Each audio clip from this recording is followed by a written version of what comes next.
Welcome to the deep dive. Today, we're jumping into Mobile Suit Gundam Seed. And specifically, we're looking at one particular machine from the first Earth Alliance plant war. That's right, the GAT-X131 Calamity Gundam. The sources you sent describe it as this, well, pretty formidable prototype. Yeah, focused purely on artillery, built by the Earth Alliance back in CE-71, right when things were heating up. Exactly. We've got various articles, notes here. Basically, we want to unpack it. What made the Calamity so powerful? But also, there's that whole ethically complex side, right? The pilot, how it reflects the war. That's the mission. Why build it, how it worked, who flew it, and what it tells us. Okay, so design-wise, this thing was part of a second wave of GAT-X units. Right, built alongside the Raider and the Forbidden Gundams. They were meant to be a team, weren't they? Yeah, a devastating team. And the Calamity's role, it seems, was pure artillery. It really doubled down on what the earlier Buster Gundam did. The sources are clear. Absolutely zero melee weapons. Which is a huge commitment. Great for long-range bombardment, fire support. But leaves it wide open up close. A massive vulnerability built right in. And the tech behind it.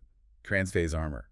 That's interesting. It is, because standard phase shift is always on, drains power, changes color. But TP armor, the notes say, only activates on impact.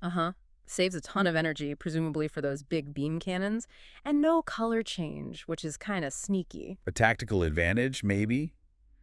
But what about mobility? It could hover. It could hover, yeah, using thrusters. But crucially, no atmospheric flight on its own. Ah, so that's where the teamwork comes in. It needed the Raider Gundam. Exactly. The Raider carried it in its mobile armor mode. It's a clear design choice sacrifice flight for more guns and that fancy armor. Which, makes sense for its role, but suggests it needed a very specific kind of pilot, too. Before we get to the pilot, let's list that arsenal. It was loaded. Oh, yeah. Those big Schlag beam cannons on the shoulders were the main event. Plus the Scylla cannon in the chest. The sources link that back to the Aegis Gundam's weapon, right? Very powerful multi-phase energy cannon. Definitely. And then there's the handheld Toads Block bazooka. And even beam cannons built into his shield. An anti-beam shield with beam cannons. It was all about range destruction. So who do you put in a machine like that? The notes say Orga Sabnak. He was only 18. A natural... But not just any natural. The official term was a biological CPU, or boosted man. And this is where it gets, well, pretty dark, this biological CPU program. Described as a secret Earth Alliance project. Brutal, really. Trying to create pilots who can match coordinators artificially. The methods mentioned are grim, intense training, psychological manipulation, implants. And dependency on a drug. Gamma-glypheptin. Yeah, the material states this stuff boosted performance, aggression, but the cost was severe dependency. Withdrawal, too. Basically, it was a control mechanism, forcing obedience. It really feels like the sources point to the Alliance crossing a line here, reducing people to... Emare processing units, that's the chilling phrase used. And Orga's reckless tactics in battle. Directly linked to the drugs, the conditioning. It created tactical instability, even with such a powerful machine. It's such a strange contrast, though. The notes mentioned he'd read pocket novels between missions. That little human detail. It really highlights what was being suppressed or destroyed by the program. Okay, operational history. First, big showing. The Battle of Orb. Right. Fighting alongside the Raider and Forbidden, went up against the Freedom Gundam, showcased its firepower. But even then, the sources note, Orga's instability caused problems. It was actually saved by the Justice Gundam at one point. Later, it gets assigned to the Dominion, Maruda Azrael's ship.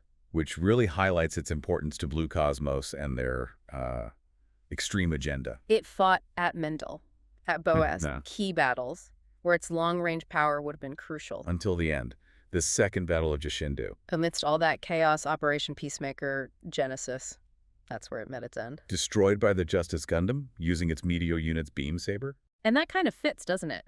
Destroyed up close by a unit with a stable, elite pilot and a much better power source, the nuclear reactor. It really underscores the Calamity's limitations, especially that reliance on the, well, tragically flawed biological CPU system. So, wrapping up the Calamity Gundam, technologically it was a significant step for the Alliance, that TP armor. The sheer firepower? Absolutely. A real beast at range. But its story, as we've seen from the sources, is just as much about the ethical cost of war. Those design flaws, like having no close combat options, were one thing. But the reliance on pilots like Orga Sabnak. Yeah, pilots who are essentially victims of this dehumanizing program, that fundamentally limited how effective it could truly be. It ends up feeling like a symbol, doesn't it, of the desperation and the moral compromises made just to get an edge in the cosmic era. Which leaves us with a question for you, the listener. When you pursue power, what's the true cost if it means sacrificing pieces of humanity itself?